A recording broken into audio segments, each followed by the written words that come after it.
Radio Mystery Theater presents...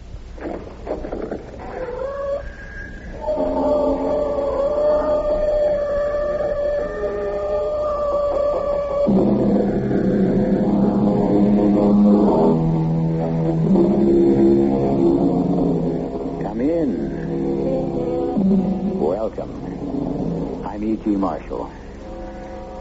Till death do us part is perhaps the best-known phrase of the marriage service. Today's brides and grooms say them and all the time believe them, despite so many marriages ending in the divorce court. There are, however, many marriages that are indeed lasting unions, and some very few that should have the word "till death do us part" changed to a promise to love to the grave and beyond, to the end of time. Emily, why can't I see you? John, darling, I am dead, and you live. You've crossed a deep and dark boundary to be here to talk to me, and it is best for you to go back now and forget me. Forget you, Emily? You know I can never do that. Forget that you ever talked to me, John. Please, for your sake, if not for mine. Learn to leave the dead alone.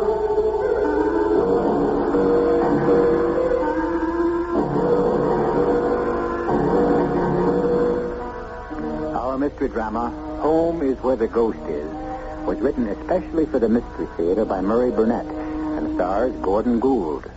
It is sponsored in part by Luden's Medicated Cough Drops and Buick Motor Division. I'll be back shortly with Act One.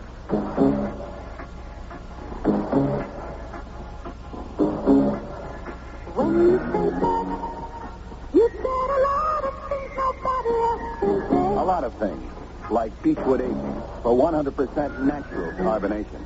That's how the Budweiser people age their beer.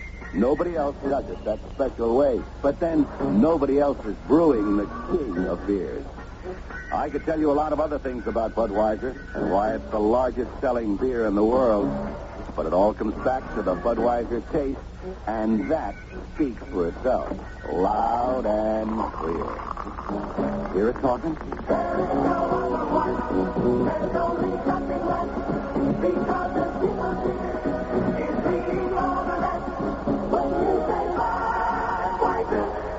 You said it all. Anheuser-Busch, maybe?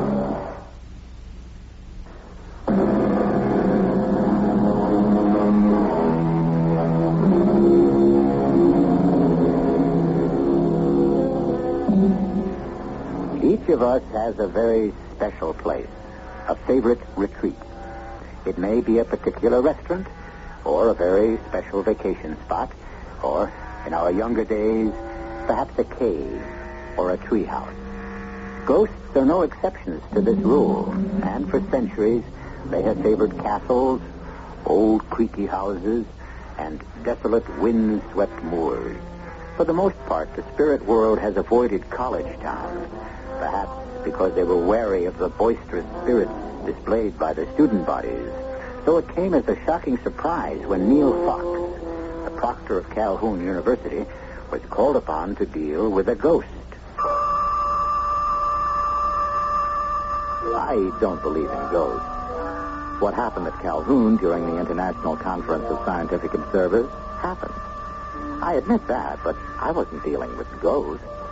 I was dealing with Professor Ramsay Jocelyn, a man whose scientific credentials were, and are, impeccable. And I will leave it to you to decide about the ghost. It started when an excited and distraught Ramsay phoned me late one afternoon. He sounded so upset that I dropped everything to get over to his house. Oh, Neil, thanks for rushing over. Okay. I hope I didn't inconvenience you too much. No, not at all. I just left 2 FBI men and another agent from some super-secret arm of the government sitting in my office, but I'd leave a lot more people than that when I heard the note of panic in your voice. Neil, I had an experience. What? Well, before I tell you about it, I want your word that what I have to say goes no farther than between us. You have my word. All right. First, I want you to open the back door to this house and tell me what you see. Okay. You coming with me? No, I'll stay here. Well, what am I supposed to see? Just open the door.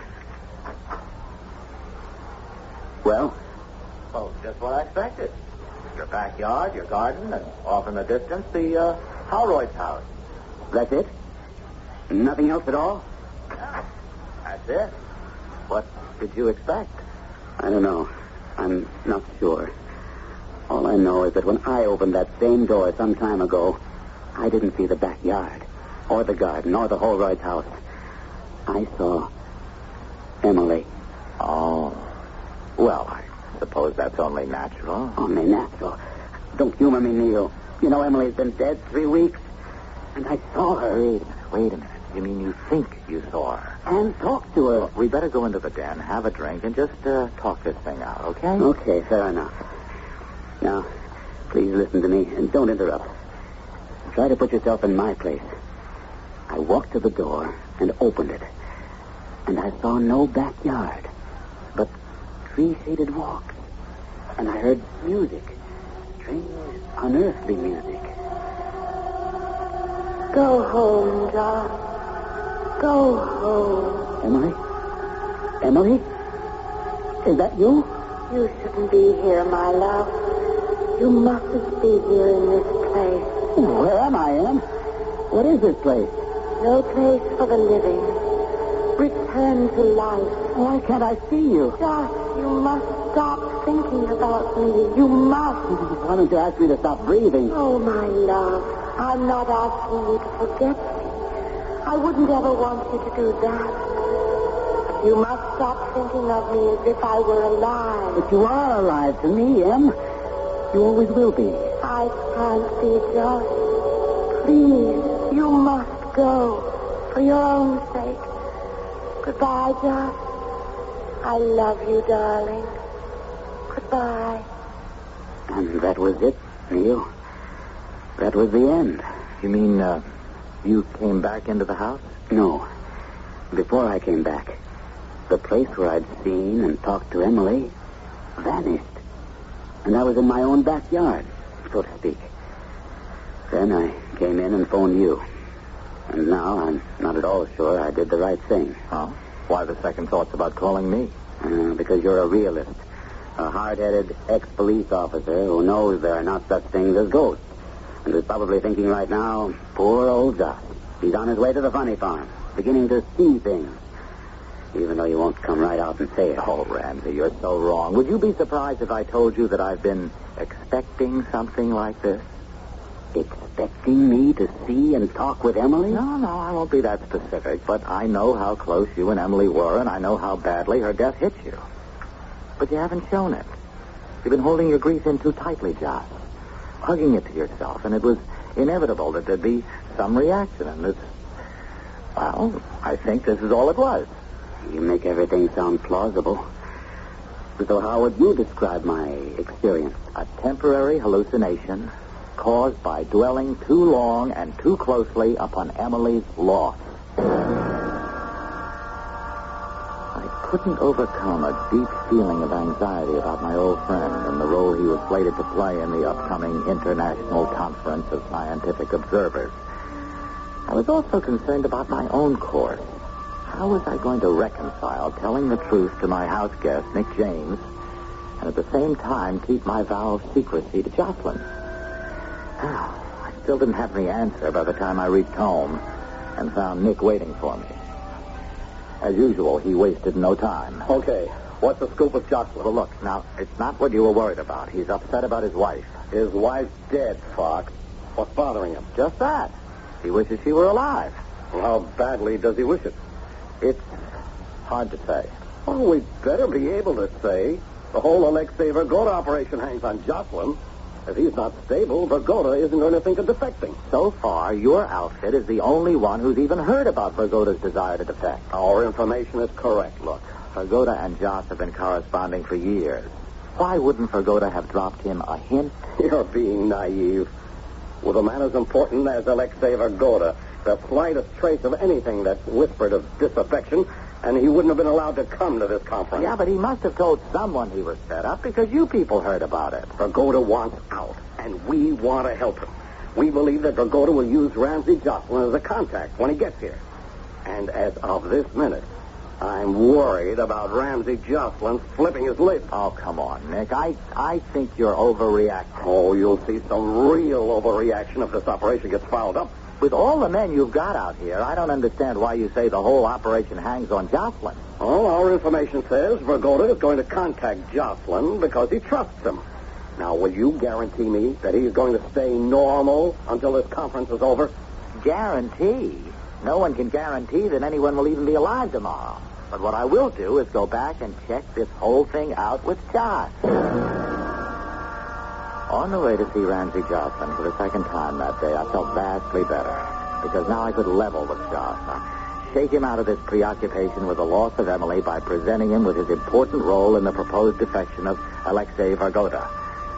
I didn't find out until Josh told me later that at the very time I was on my way to see him, Josh was having another experience.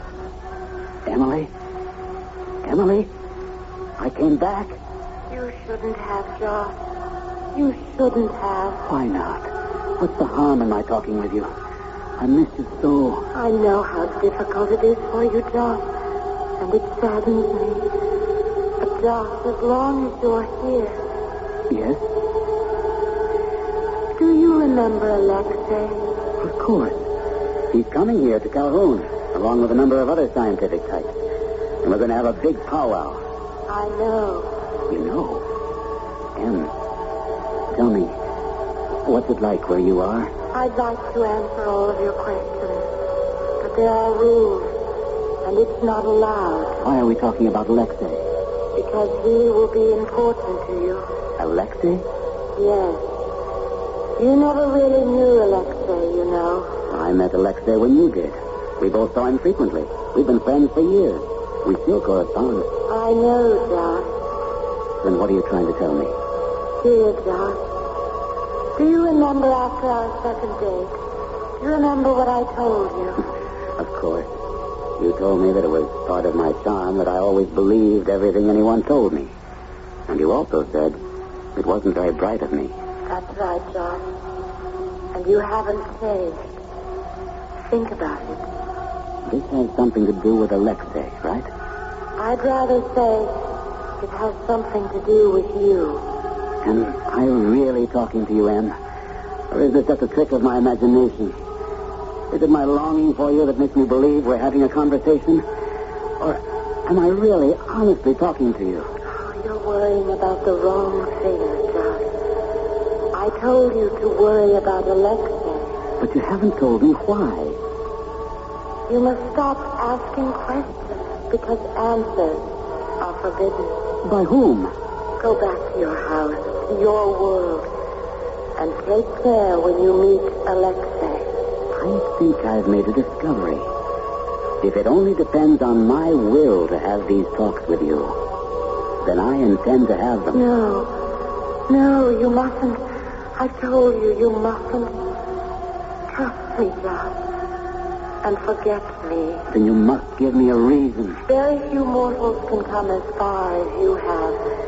And having reached this point, you should be able to understand when I tell you that you are permitted only a certain number of visits.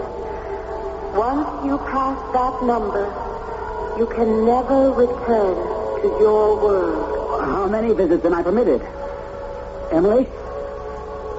Emily, did you hear me? How many? It's unfair. Don't you see that now I'm worse off than before? Emily? Emily, come back! For centuries, gamblers have known that the ultimate gamble was life or death. Now, if Ramsey Jocelyn believes that he has really been in touch with the spirit of his dead wife, Emily, then he must, if he wishes to talk with her again, take that ultimate gamble. On the other hand, there are those who will say that he dreamed the whole thing. Take your choice, and I will return shortly with Act 2. Isn't it nice to know you're free? To see the things you want to see. To touch the heights you dare to reach. To know you're all that you can be. Based on EPA tests, Buick's mid-size Century with available automatic transmission and the Buick V6 got 17 miles per gallon in the city test and 25 in the highway test. Of course, those figures are only estimates. The mileage you get may vary. But what it means is this. Buick's V6 Centuries with automatic transmission got better overall EPA mileage ratings than any other U.S. midsize with automatic transmission. Nice going, Buick.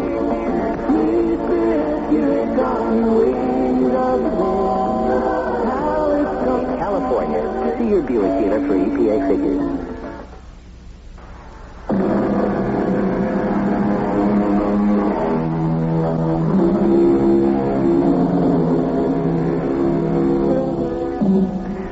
Civilization has been of two minds about people who hear voices. In some ancient cultures, they were enshrined as saints or honored as soothsayers, while in more modern times, some, like Joan of Arc, have been burned at the stake, and others sent to institutions. But the problem becomes complicated when a man who believes he heard the voice of his recently dead wife is not only a scientist and college professor, but also the key figure in the hoped-for defection of a top scientist. Ramsey, old friend, my game has improved much since we recently opened a bowling alley in my country. I can see that. And a wonderful thing about bowling alleys is that the most sophisticated of listening devices are useless here. I take it, then, you have something to tell me that you don't want overheard. Have you not been informed? If you're talking about the possibility of your staying in this country after the conference is over, I have heard about it. What did you hear? And from whom? From the proctor, Neil Fox, a friend of mine. He indicated that there were government agents here on the campus waiting to help you. If you want. Ramsey, I not only want, I need. You scientists will wear me out with the hours you keep. Alexei, are you aware that you have a 9:30 meeting tomorrow? Very well aware of it, Colonel. We were just discussing our varying points of view. I, of course, know you are Ramsey Jocelyn, a distinguished scientist and a friend of my colleague Alexei. Oh, forgive me, Josh. This is Colonel Kirill Pulatin, our guide and interpreter on this visit. Interpreter? I always thought you spoke such good English. Alexei is not the only scientist at this conference, Mr. Jocelyn. I apologize for my rudeness, Colonel. Apology accepted. And I will leave you two old friends to your game. Alex, I really don't know what came over me. Oh, not to worry. What you did will work out very well. Now, before we do anything else, may I offer my condolences? Of course. I should have sent something, but I was so shocked. How did it happen? Suddenly. Heart? Cerebral hemorrhage. I didn't... I'm sorry, Ramsey. It must be painful for you. Not at all. I have to learn to be able to talk about it. Maybe if I do, it will act as an anesthetic. Dull the pain. Yeah. And now I come with my small problem. Perhaps you would let me help. It will give me something to think about. And also, I want to help. If you made this decision, something spectacular must have occurred to make you change your mind. I remember how fiercely we used to argue about the course of history. Oh, yes. There will be time to explain all that. But now, Ramsey, you must help me. I was told to wait for your approach. And? We'll meet here 2 nights from now. And I will have a definite schedule for you to follow to safety. Well, we seem to be off to a fairly good start. Yeah, let's hope we're just as happy at the finish. Why? What do you think might derail us? Well, Nick, I don't know that I'd go as far as saying we're going to be derailed, but there are certain problems. And I don't think I can tell you specifically what they are without betraying a confidence. If you know of something that could interfere with us helping Alexei to defect, you owe it to your country to let me know about it. Okay, Nick, no lectures, please. I was the one who clued you in, and I didn't have to. It's just that Ramsey is convinced he's been having conversations with Emily. So he's finally flipped. No, wait a minute. I don't think he's flipped. Well, then what do you think? You really believe he's talking to a woman who's been dead for a couple of months? Of course not. Mick, haven't you ever had dreams? Are you trying to tell me that Jocelyn dreams he's been talking to his wife? Everybody dreams. No. How about daydreams? What kind of daydream? Well, let's say that you open the back door of your house. Suddenly you're not in your own backyard, but in, sort of an Elysian field, and you can hear and talk with your wife. I guess we'll have to get cracking and pray that we can get Alexei Vergoda out before Jocelyn really cracks up. How sure are you that he's cracking up? Nick, have you ever thought that he might just be telling the truth? I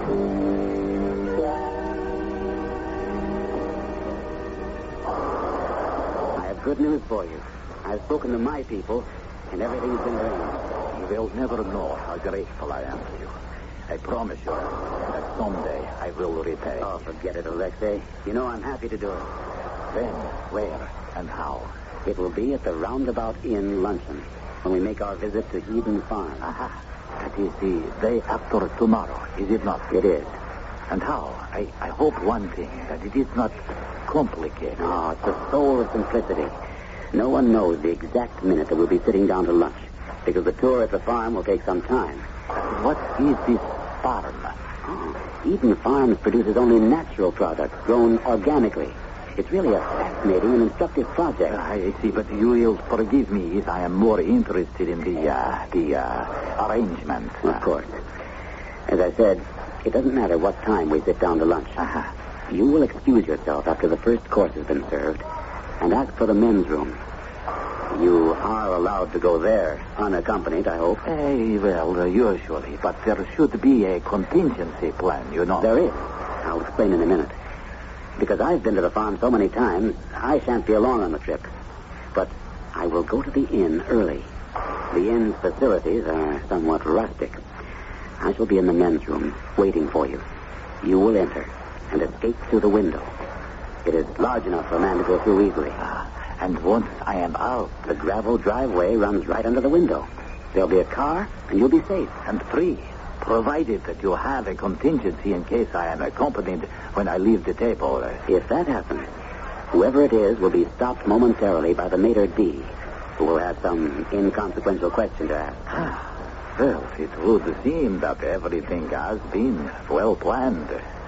You don't sound very happy about it. Oh, I am. But you, of all people, just should understand that to me, I am giving up a country, a way of life, and perhaps more importantly, a philosophy by which I have lived ever since I can remember. If you're having second thoughts, the people who've been briefing me will be very upset. No second thought. But I am sure you'll understand that it's only natural for me to be apprehensive. Ramsey, I face an unknown future.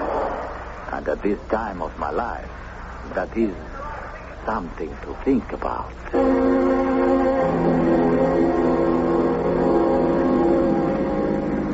Oh, Josh, you're quiet today. I'm not used to this cloak and dagger stuff. Neither am I. But at this point, there's nothing for you to worry about. You know what you have to do. Are you sure everything's been arranged? Positive. I'll be waiting. Your absence from the tour at Eden Farm has been accounted for. And all that remains is for you to wait for Alexei. But, by the way, how did he take the plan? Oh, I hate all this. I'm a scientist, not an expert in the ins and outs of defectors. Okay, Josh, calm down. There's nothing to your part in this now. All you have to do is wait until Vergoda shows, and then after he's through the window, just walk out. Well, then why not let somebody else do it? Now, you know that's a silly question. Can you imagine Vergoda's reaction if he walked into that room and didn't see you? You have a point. But then he wouldn't go through with it. And maybe he'd be happier. Oh. Is that the feeling you got when you explained the plan to him? The feeling that he wasn't 100% sold on the idea? I can't say that exactly, but... Well, I imagined he'd be more enthusiastic than he was. But what do I know? Well, you're perceptive. Your feelings are important. How about Emily's feelings? Emily? Well, what's she got to do with it? She's warned me against Alexei. Oh. You've, seen her again? No, I've never seen her. I told you we'd talk. Out in your backyard? Yes. It happened again after I spoke with you.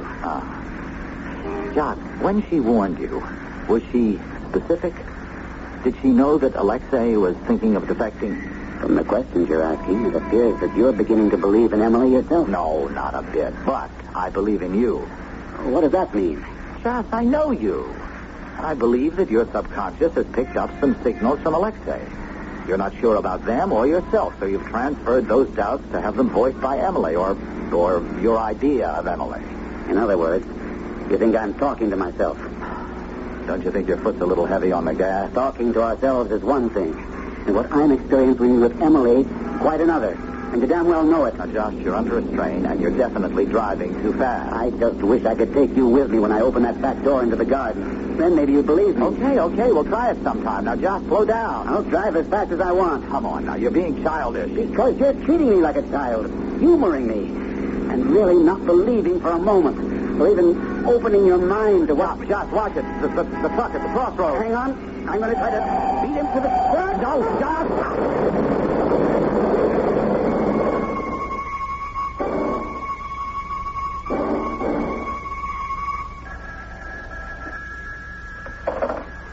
Yes, hello. Neil, I called your house first, but they told me you were still in the hospital. I thought you were supposed to get out today. Oh, I was, and I am. Just waiting for one last x-ray. Well, what time do you think you'll be out? Oh, sometime this afternoon. Anything up? Have you heard from our friend? Only the usual courtesy call, hoping I wasn't seriously hurt in the crash. He wasn't alone when he called. That was to be expected. I was hoping you were out, because I wanted to remind you about our promise. What promise? The last thing we were talking about before the accident. Remember? I asked you to accompany me when I walked in my garden. Oh, yes. Have you walked since the accident? No, but I'm most anxious for us both to go. Okay, Ramsey, right. I'll come directly to your house from here, even before I go home.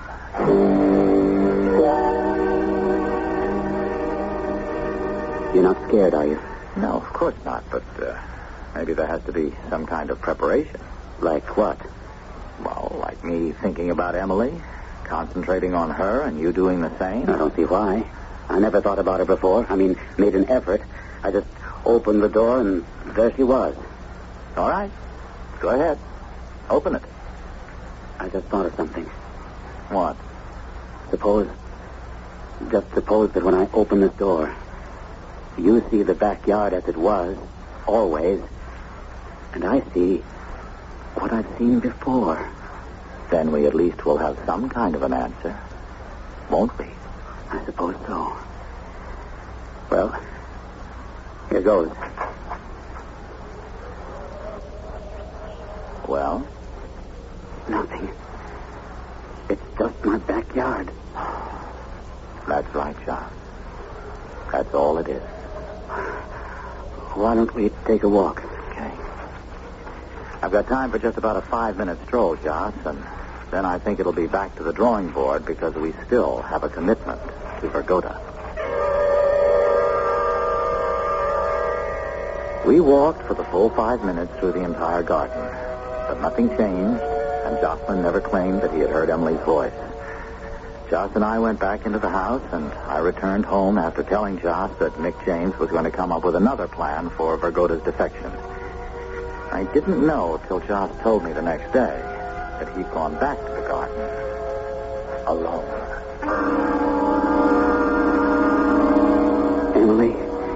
Emily, maybe I made a mistake bringing Neil. Maybe it isn't allowed or something. But I didn't do it for any other reason except to prove to Neil that I'm not out of my mind. Emily, where are you? Are you going to talk to me?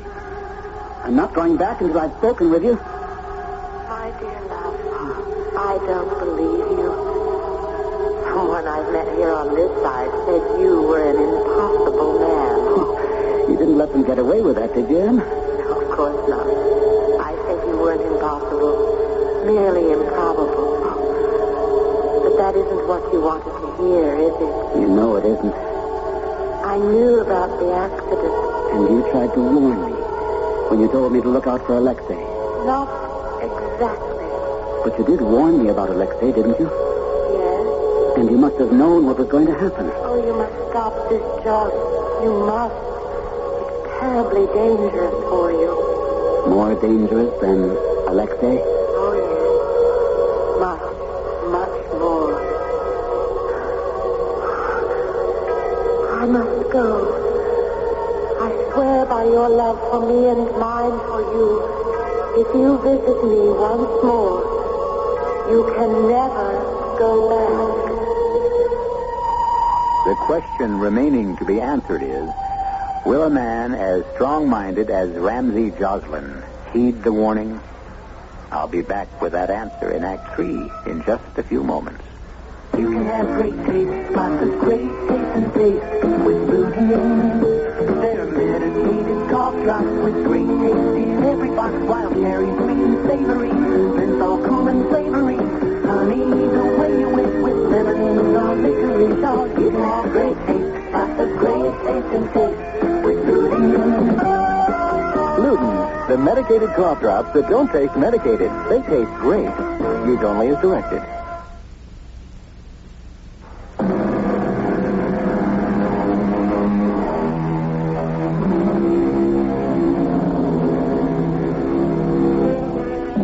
Iron Curtain countries have long been interested in esoteric sciences. ESP and telekinesis have led in experimentation that has been well publicized. But one may well wonder whether they haven't also looked into the occult. If this were true, as well it might be, then a dissenting scientist who wished to defect wouldn't be too upset to find his contact in the United States engaged in conversation with his dead wife. This opinion, however, isn't shared by the American government agent masterminding the arrangements for the defector. Foul up. That's what you can expect every time you deal with amateurs. Oh, look, Nick, I don't see how you can blame an automobile accident on the fact that Ramsey Joslin is an amateur in espionage. He was driving, wasn't he, Fox? And according to you, he was upset about his wife, and he wasn't paying attention to what he should have been thinking about. One thing only. To get to the inn and get Vergoda out of there. Look, the conference ends Friday at 3 p.m. All of the scientists and visitors will be off the campus. We just have to come up with something that's workable between now and 3 p.m. Friday. Well, that gives us just 2 days. 2 days to get a plan. Give it to Jocelyn. Have him contact Vergoda and then carry it off. All right, excuse me for asking what's undoubtedly a stupid question, but what would be wrong with having Vergoda simply walk up to your office and ask to be taken to a U.S. consul for asylum? Nothing. All you have to do is tell me how he can get up here unescorted. And what reason could Vergoda give to come to your office? He'd have to invent something that his people would buy. Okay. All right, what does that leave us with? What we had from the beginning. His friendship with Ramsey Joslin.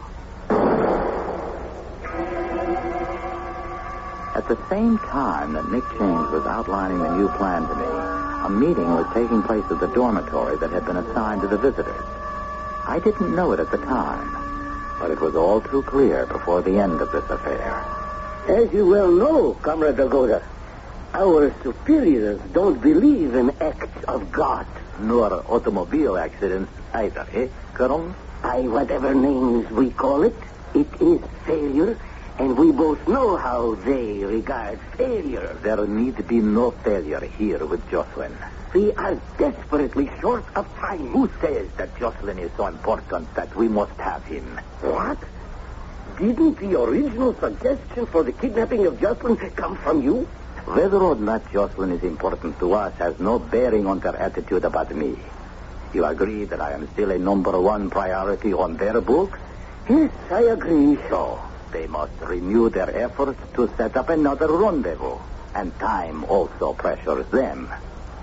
I am going to explain to my old friend Jocelyn that I have decided it isn't in the cards for me to be able to defect successfully. Very clever.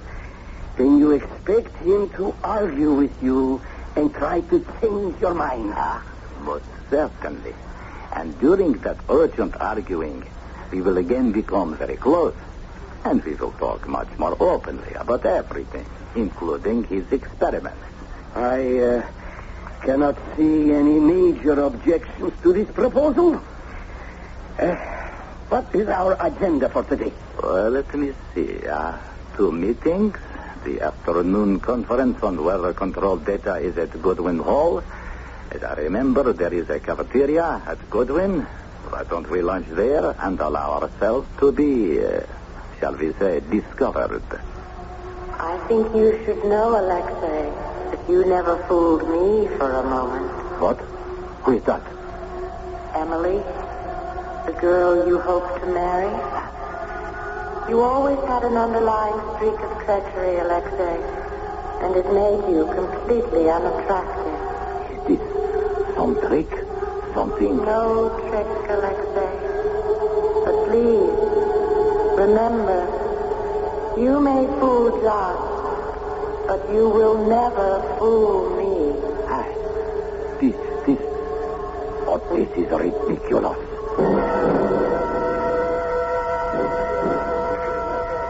Gentlemen, may I join you? Of course, George, of course. I am delighted to see you so rapidly recovered from your accident. Thank you, Alexei. I, too, add my pleasure at your recovery. Thank you also, Colonel.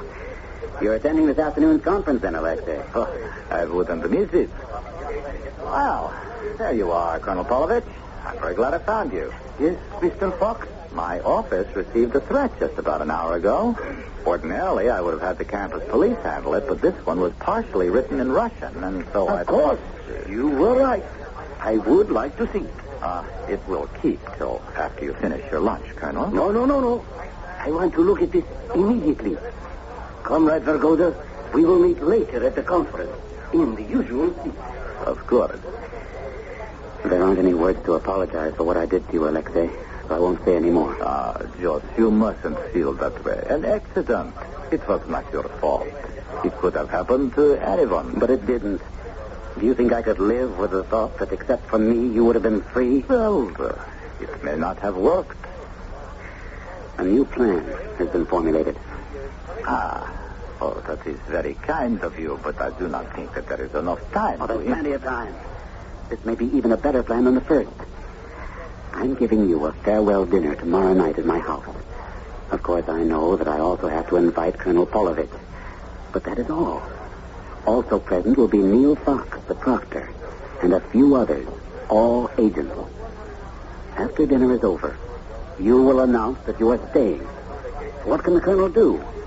Well, I do not know. Oh, come on, Alexei. You know as well as I, there's nothing he can do. You are tempting me. But if your house is watched too closely, Ramsey, it will only serve to alert Polovich. Not with the threat that he's going to read in Neil's office. That will be the ostensible reason for having agents around the house. Perhaps I was remiss in not notifying you that I had had a change of mind, but I had no way of knowing that you would be preparing another plan. Look, Alexei, you have every reason to believe that somehow I may foul this up again and you would be the one to suffer. But I ask only one thing of you. Be prepared to make a decision when you come to my house for that farewell dinner. So now, Colonel, we go back to the original design. We take Ramsey Jocelyn back with us. But now we have to take him from under the noses of the men who think you are going to defect to them. They have made a large mistake. Because of the false threat they showed you earlier, you have every right to ask to participate in the security arrangements for the dinner. It should be a relatively simple matter to replace their men with ours. Perhaps. But still, I will have to be at the dinner and will have to use some force to get Jocelyn away. Yes, a dart gun to incapacitate the agent Nick James. I do not think that the proctor will give us any trouble. And Jocelyn? Well, if necessary, we can drug him as previously planned. We will go to the dinner and adopt your plan.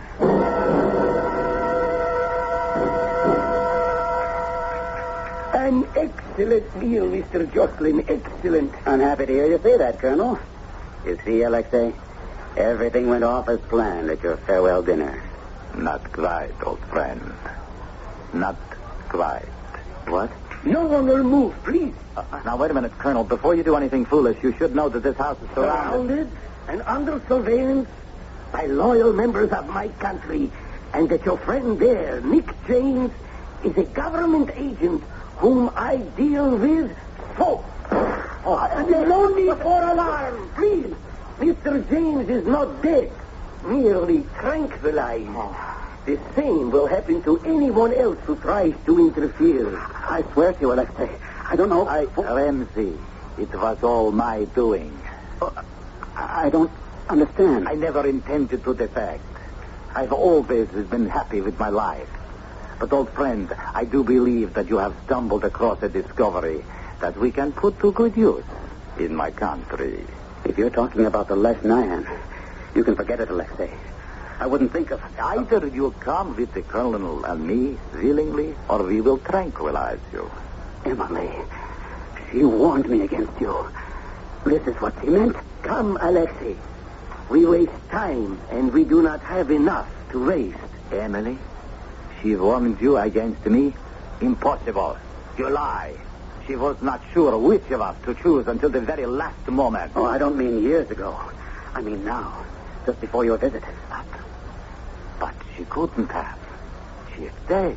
Nevertheless, she did. And I can prove it. Do you dare to have it proved to you? Enough. You will come to this side of the table. Ramsey, how can you prove it? Easily. Just step out into the garden with me, and Emily will prove it. The garden? By that we will... Not one moment, Colonel. The garden. 1 minute in the garden, and you'll have your proof. All right. Move quickly. We will be back directly, Colonel. There is nothing to lose since we have the house safely surrounded. I give you 1 minute, Alexei. No more.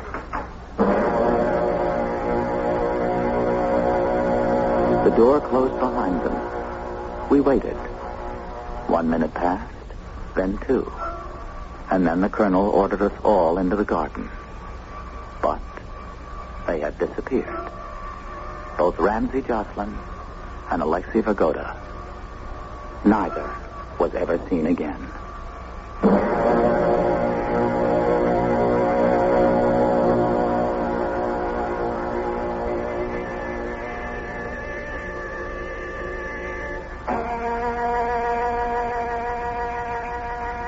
The story you've just heard cannot, of course, be verified. Although we do know there was such a conference. And we also know that one member attending the conference was taken ill and never returned to his homeland. As for Professor Ramsey Jocelyn, the papers say he died in an automobile accident. All we know is that he is dead. I'll be back shortly.